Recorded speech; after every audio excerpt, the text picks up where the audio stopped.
Hello, welcome to episode 71 of the Notcast. It's Sunday, I think it's March the 20th, 2021, maybe March the 21st.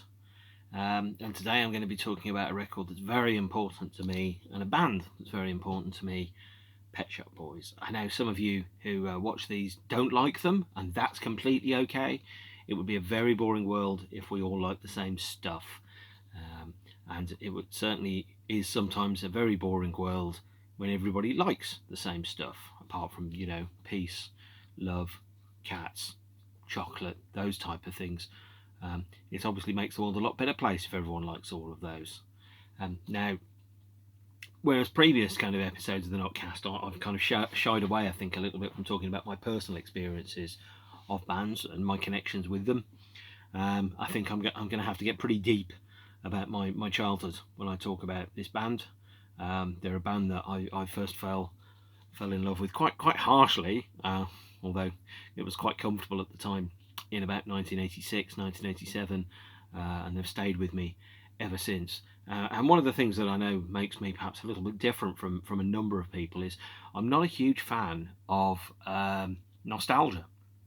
Now, you might think, given the number of old records that I've been talking about over the past few months, you might think, well, actually, Mark, you don't like any bands that formed after about 1993. And that is a horrible and scurrilous rumour, and I will sue you if you suggest that is the case.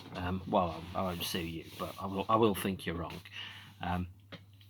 And I think one of the things that's interesting to me is there is no cut-off point for great creativity. There's no cut-off point for great films, great books, great music, or anything like that. I fully expect to be finding new great bands when I'm in my 70s, and new great film directors, and being enthused by those. My experiences as a 77-year-old will clearly be very different from my experiences as a 17-year-old. And the person that I was when I fell in love with this band back in 1986, 1987, I'm a very different person now, but I've got a relationship to that dude. I know who that guy was in 1986, and I don't know whether he'd like me now, because old people are boring and like Dire Straits and Meatloaf. It's not strictly true, but hopefully he'd be able to see how I got to here from there. So the other strange thing, really strange thing, which I've only just occurred to me, is it is now 40 years since Pet Shop Boys formed. So they formed on the 19th of August 1981, when Chris Lowe and Neil Tennant met in an electronics shop in London. Both had moved down from the north. So Chris Lowe had grown up near.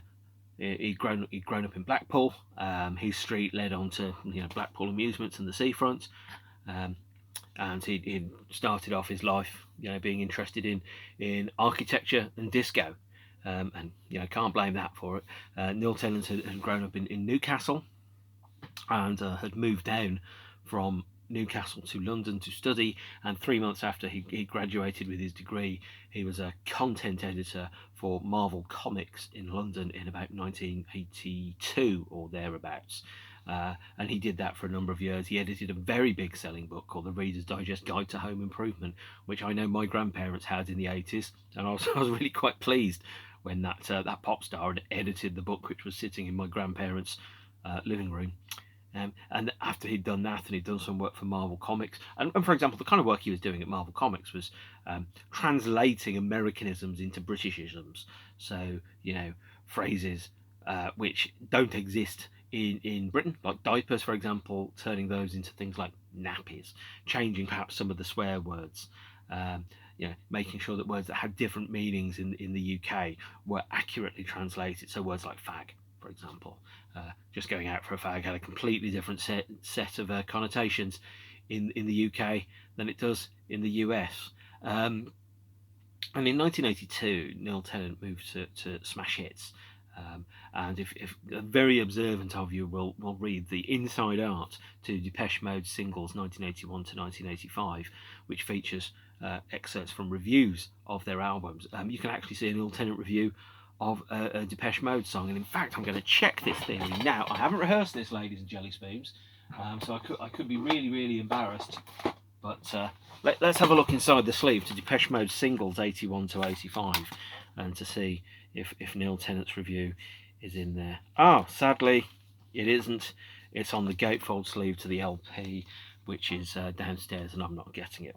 This is the original mid-80s CD edition of the singles 81 to 85, in the days when they thought the inner sleeves didn't really matter, and the most important thing was that it was a new, shiny, fantastic compact disc, and that's what you cared about. Okay, so just trust me on that. I wouldn't fib to you, honest gov. Now, after Neil Tennant moved to Smash It in 1982, he worked there for about 3 years. So he'd been working in publishing for 10 years by the time that Pet Shop Boys first became a successful group. And what is, I think, interesting and stands in the band's good stead is that before they were successful, they had 10 years near enough in their career as adults, as working people with line managers and performance objectives and salaries. And that's something which I think gave the band a degree of both life experience and an application of responsibility around, the opportunities that they had, which other bands don't necessarily have. Now, I'm going to be bitchy about Guns N' Roses, who I do really like Guns N' Roses, but 2 of the 3 times that I've seen them, they came on stage after 10:45 at night. And for people with day jobs and responsibilities and children, that's pretty insulting. And you can tell that, for example, Axl Rose hadn't had that degree of life experience in terms of an actual salary, manager, employee responsibilities, having to be at work at 9 o'clock in the morning. Whereas Pet Shop Boys always knew kind of, I think, how rare this opportunity was when they became successful. And they had the time to think carefully around it and to make sure that they didn't screw up their career with bad decisions, bad financial management, laziness, divaisms, or stroppiness, which means that to this day they still remain, a large selling act that headline arenas, and also, by the way, the biggest selling British songwriting duo that there is. Lennon and McCartney were part of a band, so they don't count as a duo. And I think, by the way, Tennant and Lowe as a songwriting partnership is easily as good as Lennon and McCartney. And if any of you want to disagree with me, that's absolutely fine, but I am right and you are wrong, and obviously I can't go an episode of this without telling you that you're wrong and I'm right, which makes me sound very much more big-headed than I actually am. So instead of me rambling on about that, I'm going to talk about early years for Pet Shop Boys. They started recording and demoing very quickly. They had a 4-song demo in 1982. They decided that the limit of their ambitions, their first ambition, was they wanted to have a 12-inch single that you could buy on import in the specialist dance shops in the UK, and they wanted to produce by Bobby Orlando, I think it was, who produced a number of their favourite records, including one called Passion by the Flirts. And if you listen to Passion by the Flirts, you can hear all of the big chunking donka kind of disco trends, which Chris Lowe still loves to this day, and you can hear in their music to this day. So the limit of their ambitions was to have a 12-inch single that you could buy on import in the specialist dance shops, and lo and behold, the first Pet Shop Boys 12-inch single, West End Girls, was released in 1984 by CBS in France, and here it is. Now this copy took me a long time to get a copy of this, but I'm going to kind of point out something that's pretty interesting actually, is that when I bought this copy, the previous owner had put their sticker on that to make sure that nobody stole it when you took records to parties. But this is the first 12-inch single, the first released by Pet Shop Boys. I've still not tracked down a 7-inch on the grounds that it's just an edit anyway, and I don't particularly care too much to try and find it. But it doesn't have sides, it's got faces, so it's got face A and face B. Face A is the original 1984 Bobby Orlando recorded and produced version of West End Girls, which is available in the extended mix here. And the B-side is a track called Pet Shop Boys, which has never been reissued, and this is not very good at all. It's just a kind of like a brief instrumental workhead with a synthesized voice saying "Pet Shop Boys, Pet Shop Boys." It's not very good, that song. But West End Girls, had it been the only thing that had been released, would probably have been reappraised at some point as a great lost classic of the 80s. But as it is, it's really just regarded, I think, as a footnote really for the Pet Shop Boys career. This was not the only single that they released with Bobby Orlando. They recorded effectively an album's worth of material, which is circulating on the internet. So if you want to hear early Bobby Orlando disco-fied versions of Pet Shop Boys songs, like It's a Sin, and I think Rent as well is on there, and One More Chance, you can hear them. But they chose West End Girls as the first and most obvious single. I think it got to something like a number 150 in the UK charts. So for Neil Tennant, still had to work at Smash Hits, and for Chris Lowe had graduated with a degree in architecture, and he was working on designing stairwells and things like that. There is a stairwell in Milton Keynes that he has designed, and there is a picture of it somewhere on the internet as well, but I remember reading that, I think, in the 1988 Pet Shop Boys annual.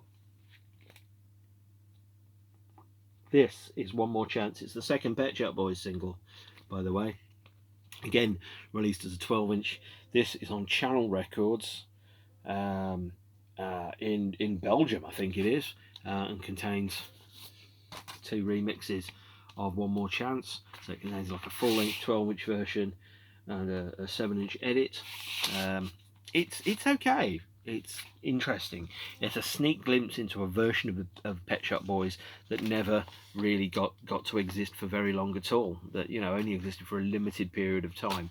So the band had, when the band were recording West End Girls, their first version of West End Girls, they had, I think, 90 minutes in Bobby Orlando's studio to record it. So the whole thing was set up, done, mixed in 90 minutes, which is pretty amazing. As Neil said on the Life in Pop documentary in 2006, it takes 6.5 hours just to put our equipment into the studio now and set it all up.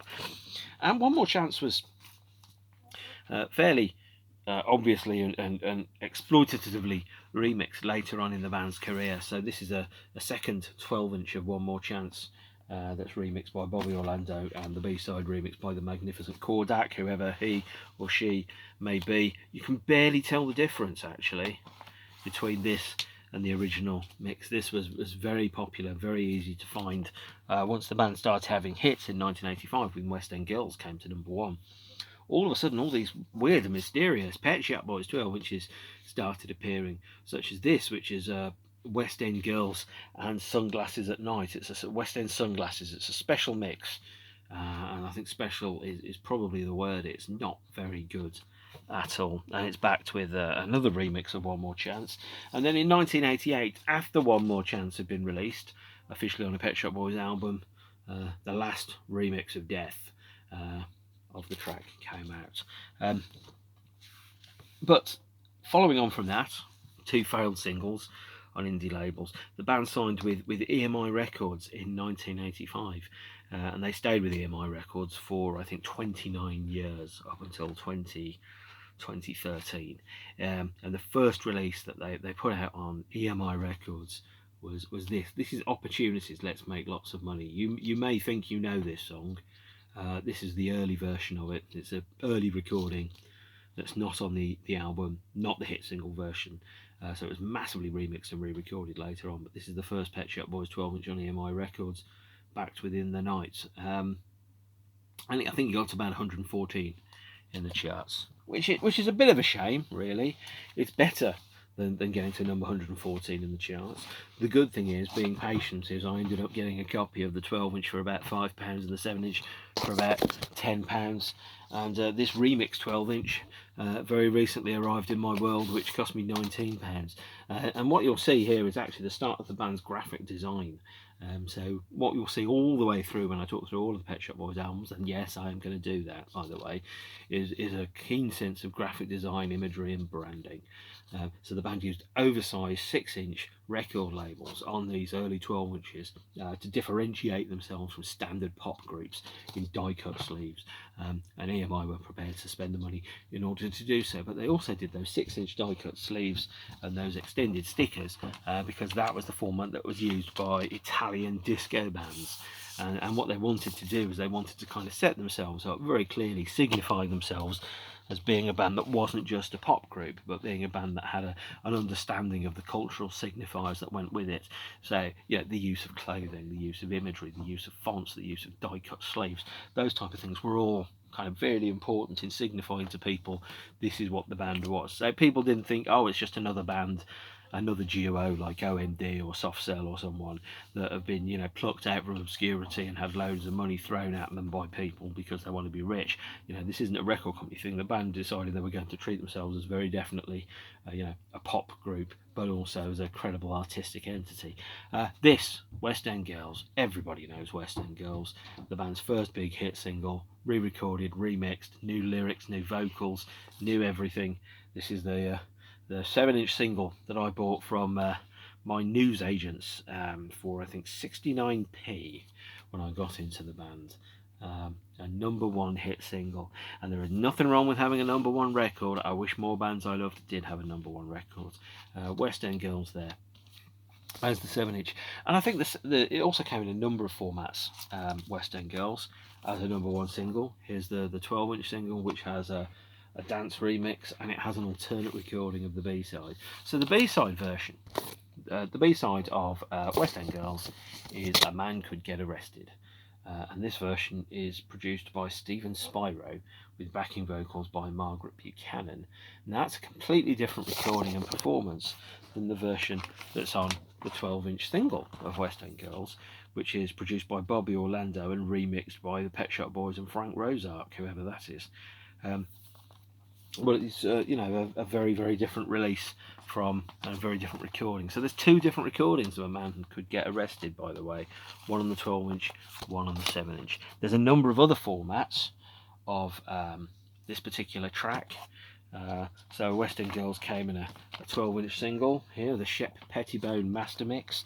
It also came in this version, which had the oversized labels. This is again the Shep Pettibone Master Mix version of the track that has the oversized 6-inch labels, again tying into that kind of underground dance floor culture which the band keenly wanted to be kind of signified and identified with. There's also a 10-inch single of West End Girls. I do not have it because it is staggeringly expensive, and it was never repressed because they got the sleeve dimensions wrong. And so they didn't, by the time it was released, I think it was starting to drop out of the charts. However, the 10-inch version of West End Girls has an exclusive remix on, which you can't get anywhere else unless you have this CD, which is Pet Shop Boys 25 Years of Hits, that was given away free with the Mail on Sunday. Now, let me not make a judgment about the Daily Mail. It is a horrific paper with horrific values, but occasionally gave decent CDs out on the front. So the only place to get the 10-inch mix of West End Girls is on there. And I think West End Girls is a classic song. It's got all the hallmarks of a one-hit wonder. Came out of nowhere, disappeared back to nowhere. Hardly anybody had heard of the band by the time it was a number one hit.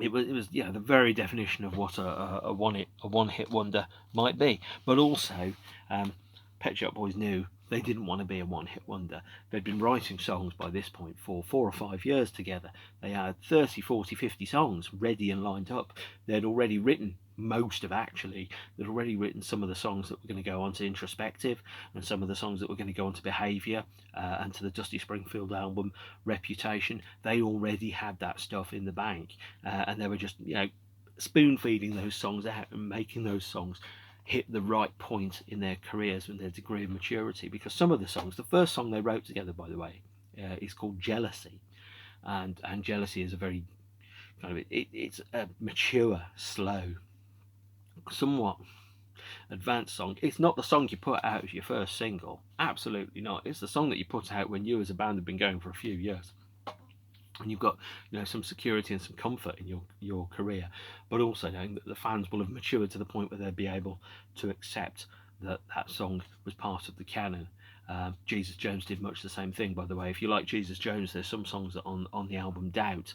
I think Welcome Back Victoria is one of them, that the band had written very early in their career, but they held back until their second or third album because they wanted people to see the journey that they'd been on. So West End Girls was a number one, and at this point West End Girls also set the band's visual template. So if you think about Pet Shop Boys these days, you think about the wry guy who reads books and the guy that scowls at the back and plays the keyboard. And right from West End Girls, the single and the video for that, that is where that image was set in stone, especially that shot where Neil and Chris are standing next to each other, but Chris is kind of fading in and out because they've filmed it twice from the same shot, so they're able to pan and crossfade between the two, and it looks like Chris is just disappearing in and out of shot and coming in and out of the ether. Of course, ZYX Records, who'd previously released West End Girls, never wants to miss a trick, put out a CD box set of singles. So this is the ZYX Maxi CD single collection of West End Girls, Pet Shop Boys, One More Chance. This was issued in 1991, but there was still fairly ridiculous marketing processes. And in 1992 they also put out some remixes of West End Girls as a CD single. This is the first time, in fact it's the only time, that West End Girls has been released as a CD single in its own right.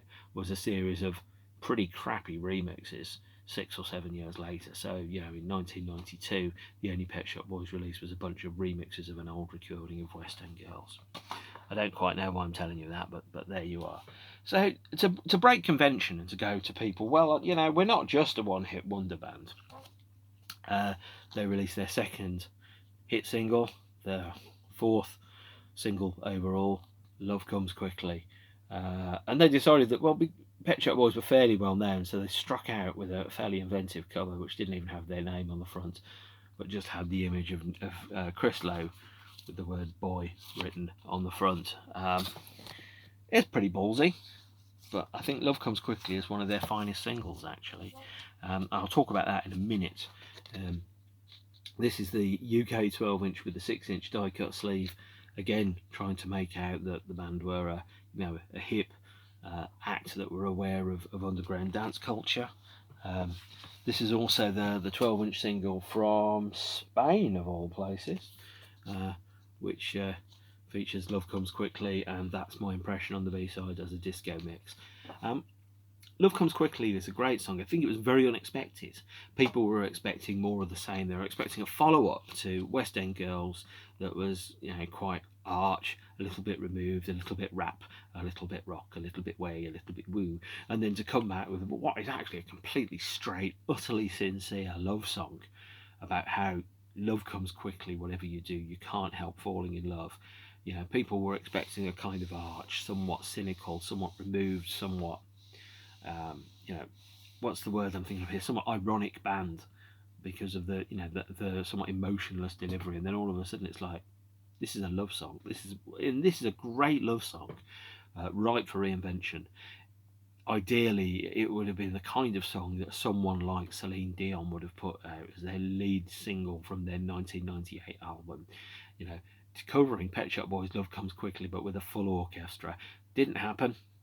I'm very glad it didn't happen, but it's a very sincere, very, very straight, very lovely song, and the remixes are fantastic. There is an American 12-inch of this that has some alternate remixes on, but I don't have that, so I'm not going to show it to you. The next thing that came out was their debut album, Please. Please is a joke, and I mean that in the nicest sense of the way. It was called Please so people could go to the counter of the local H&B and ask for can I have the new Pet Shop Boys album, please? Is the official reason why it was called Please. It was the start of single word titles for the band and their albums, which the band have kept to for all their core albums ever since. And I think Please is an assured, brilliant debut album. If there is an album in the history of mankind that sounds like it was designed to be listened to just before you went out on a Saturday night when you were doing your hair, it's a toss-up between this and Suede's Coming Up. That's the role that this album has. It's a soundtrack to a complete night out from start to end, and it's an album that also really spoke to me as a 14-year-old in Britain. I'll kind of explain why. The opening track is called 2 divided by 0, and it starts off with the lyric, "Let's not go home, we'll catch the late train. I've got enough money, we'll pay on the way. When the postman calls, he'll deliver the letter. I've explained everything. It's better that way." And so it right from the off, it's saying we're going to leave home. We're going to leave behind all the trappings of childhood. We've told whoever it is, presumably parents, but it could be a husband or a wife, I'm starting a new life, and this is exactly what it is. So it's a quite a bold song to open the album with,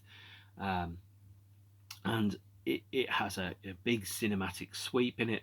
It's got lots and lots of strings that are played on a keyboard and synthesizers. I'm going to guess it's a Fairlight or a synclavier or something like that, although I don't actually know for sure. And it just kind of sets off and goes, we're going on an adventure, we're leaving home, we're going somewhere new. And the rest of the album, all the way through to Why Don't We Live Together, which is the last track on side 2, kind of told that story. So as a 13, 14-year-old, what this album told me was, and in many ways it's very, very autobiographical about the band, because, as I said, Chris comes from Blackpool and Neil comes from Newcastle. They left home, they moved down to London, they started a new life, they met people in creative terms, they met each other, and that was the defining relationship that changed their life. It was very much like a love affair between intellects, and that's where I thought, well, actually, you've sometimes that's what you've got to do. You can't just necessarily accept what society tells you. You can't accept that you're going to get married, have 2.4 children, a Ford Mondeo, and a dog. You don't have to live by those conventions. And that's what the opening song says, is, quite simply, is you don't have to accept the things that society tells you. And when I was growing up in Birmingham, I was stuck in Suburbia, and I was stuck with a life plan, which, if I hadn't taken some pretty big risks, would have turned out to be, 2.4 children and growing up in Birmingham, and having the career options of working at the car factory or the chocolate factory or the sauce factory, for example. Let's not go home. We'll pay on the way. We'll catch the late train. Those are all the lyrics in there that basically just say, no, I'm not going to accept the life plan that you have laid out for me. Obviously, there's West End Girls that's in there. There's Opportunities, and Opportunities actually is a song which is, I think it was like a merciless parody of harsh Thatcherism.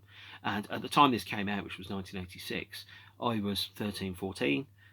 My knowledge of the world, the past, third half of my life had been under conservative rule, and I wasn't enjoying it.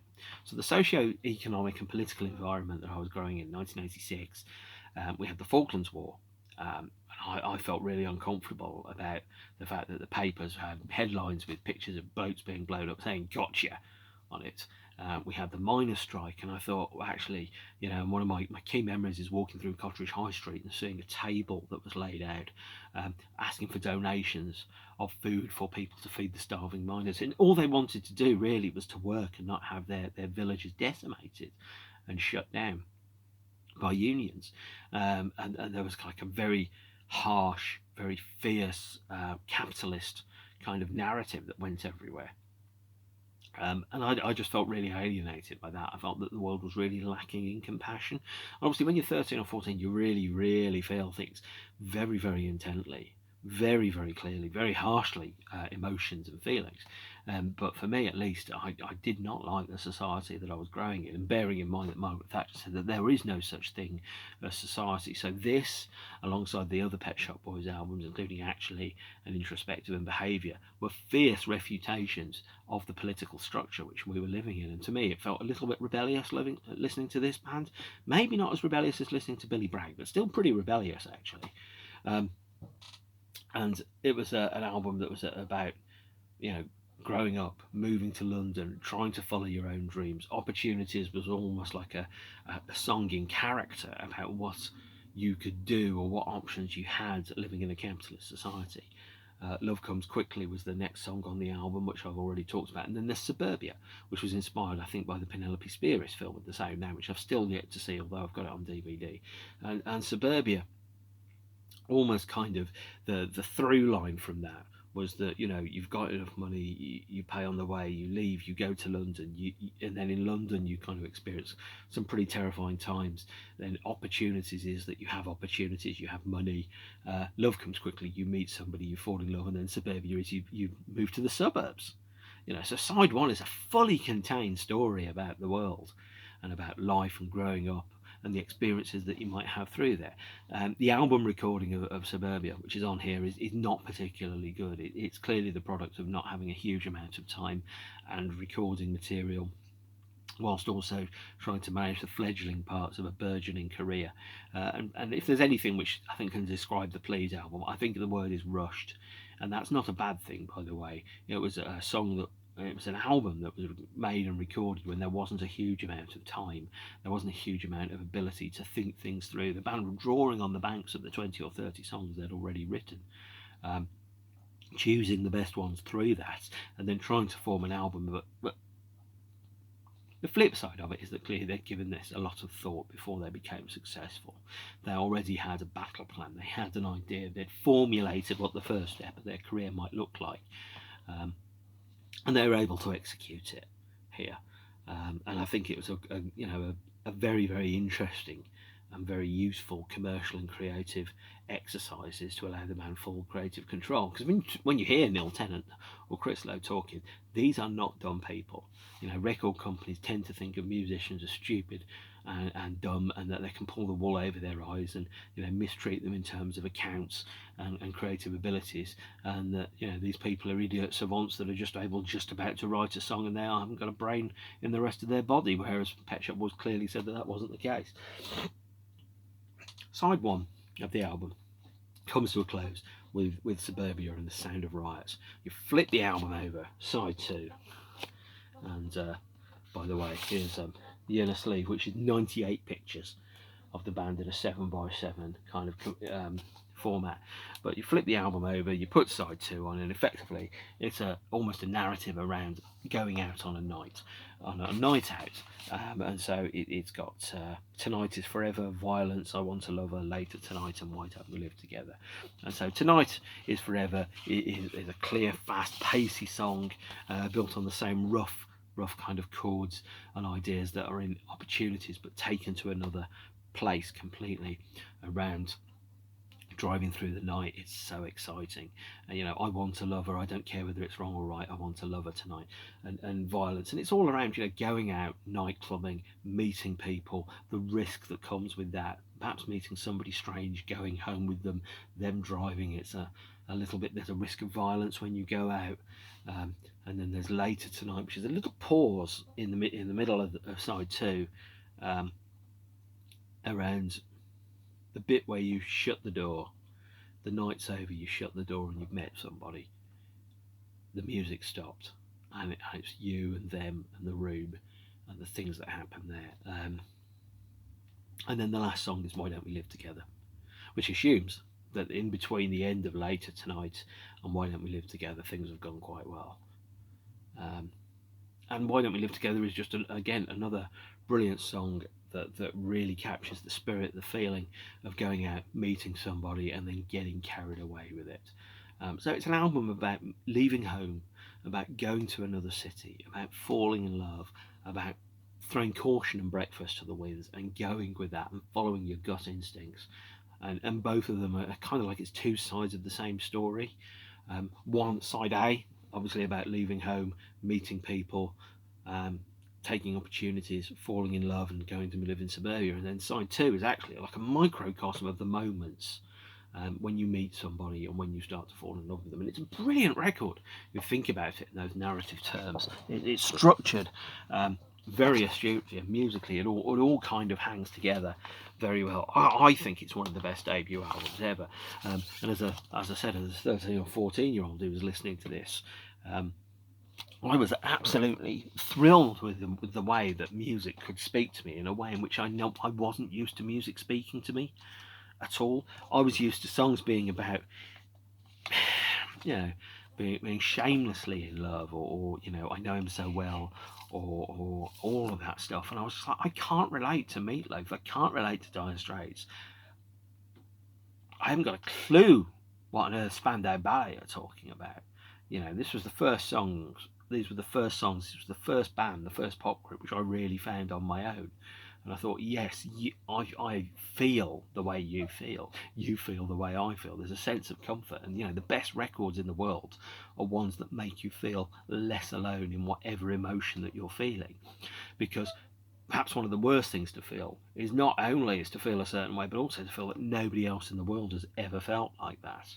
It's a really desolate feeling, because even when you're heartbroken, you want to hear someone go, it's not just you, this happens to other people, the world isn't picking on just you. And then for also those songs to then kind of point a way through and out of whatever that position is. This is the next single, which is a heavily remixed and re-recorded version of Opportunities. This is an edit of the version that was on the LP. It's not an edit, or the 7-inch version here, completely different recording to this version. And this version has been chosen. The cover art of this deliberately didn't have the band on the front. The reason being is that Mark Farrow, the band's designer, thought that the colours of silver and gold very much symbolise money. Bronze, gold, silver, white, the colour of banknotes, the colour of coins. That's why these things were chosen. And it's designed to look like a product or a banknote or something like that. So this is really what it was all about. And they had New York overdubs by Ron Dean Miller, mix and additional production by Stephen Hague, a name that we will see many, many times in the course of the rest of my record collection, and backed with a track called Was That What It Was.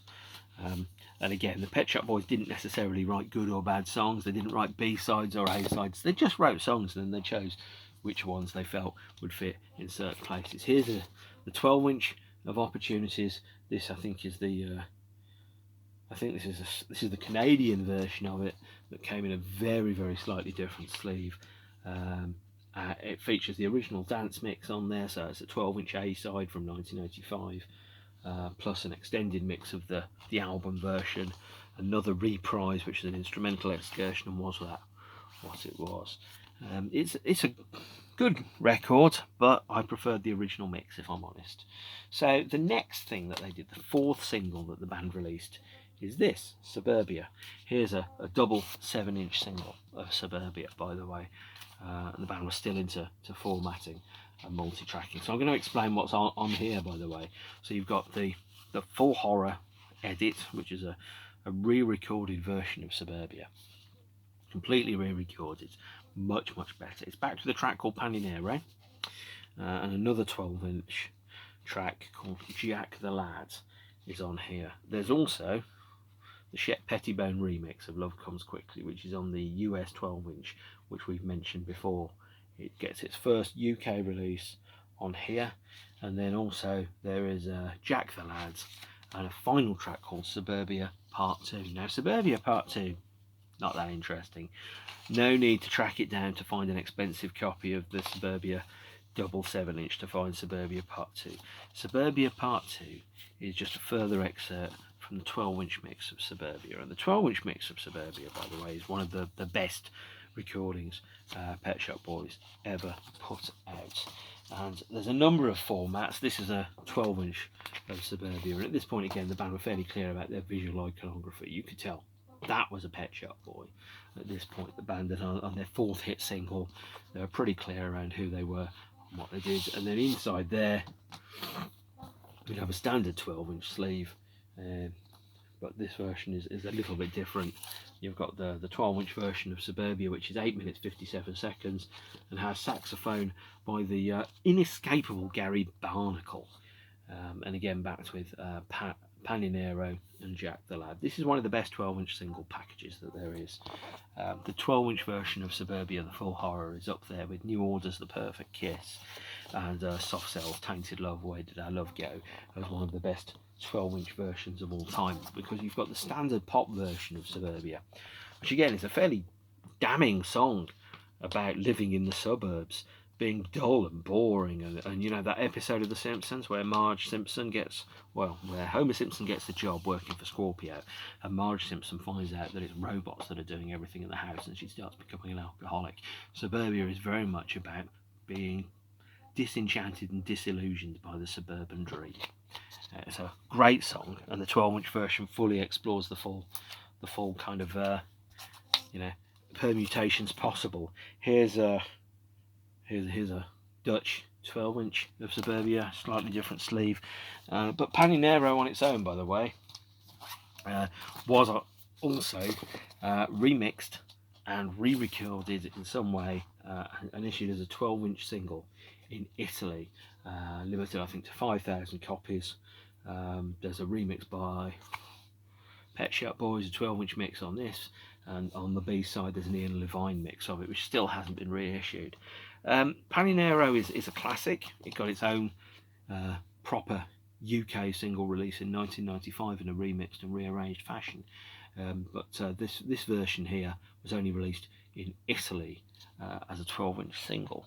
And Paninaro, by the way, takes its name from the from Italian, I think, the sandwich shop, according to an interview that I read, because it was named after a youth cult that liked eating sandwiches. I could be completely wrong, but that's what that's what I read in this book here, which of course features the 12-inch cover of Suburbia. The last release around the Please album, by the way, is Disco, a remix album which contains the 12-inch mixes of In the Night, Suburbia, the 1985 second 12-inch mix of Opportunities, the 12-inch mix of Paninaro, the American-only mix of Love Comes Quickly, and an extended remix of West End Girls from the Shep Pettibone master mix, but it's not quite the version that's on the 12, which is slightly different. Disco is a great disco album, sold at a budget price, and an easy way for the band starting to ease themselves into very clean into remix and dance culture. There's some CD editions of Please. This is the 2001 reissue that has a bonus disc of Pet Shop Boys alternate mixes and recordings on. It's got the 7-inch version of A Man Could Get Arrested, the proper 12-inch version of West End Girls, which hadn't previously been on CD. It's got an unreleased recording of Why Don't We Live Together, and it's worth pointing out, if you want to know where to look on the internet, YouTube is probably a good place to look, and I obviously am using YouTube right now. You can find a lot of the band's earlier recordings that weren't released from the Please album, or the early Bobby Orlando mixes on recordings on YouTube. Well worth listening to see the band grow and evolve and change and become themselves. That's about it, really. I've talked you through the first Pet Shop Boys album. I've talked you through the early singles, through West End Girls, One More Chance, Love Comes Quickly, the Opportunities original release, West End Girls remix, Opportunities remix, and then obviously Suburbia and Paninaro. This band was really important to me, very formative, very influential, and started to help me form my personality and part of who I was at the age of 14 or 15 or 16, and still do to this day. One of the things that makes a band great is that you find things in them that you connect with, maybe at a young age, and then the band change and evolve over time. And if the band are great, they're able to continue to articulate the feelings and thoughts and ideas and concepts that you have as you become an adult. If the Ramones, for example, were a band that they wrote their best song in their first 5 minutes and carried on writing similar versions of the same song. Same thing with AC/DC. There's not any evolution in bands like Ramones or AC/DC, and I say that as a fan of those bands. They're bloody brilliant, but they didn't change over time. Pet Shop Boys have changed over time. They've matured, they've grown up, they've expanded their horizons, their ways of thinking, and they're now growing old in a way that they're able to reflect through their modern art. And that is why they're one of the most important bands with me, because as I have changed and as the world have changed, the band have changed, even though it's still the same two blokes with synthesizers, one looking bored in a hat and the other one looking ironically detached, like you shouldn't even be here in the first place. they're a great band. I love them to bits. I'm going to talk about them more over future episodes. Hopefully, that's been okay. I had no real plan about what I was going to say about them, and in fact, a lot of the things which I think I should have said, I'm going to have to leave for future episodes where I talk about future albums because they're more relevant. But I love this band. Please is one of the best debut albums that there is. If Give them a listen. If you like them, that's absolutely great. If you don't, that's okay too. In the meantime, I'm going to wrap up here. Don't be a dick in the comment section. If you've got any ideas around what you'd like me to talk about in future episodes, please let me know. And I will catch up with you again on the other side of this. Take care of yourselves and each other, as Jerry Springer said. See you all later. Bye.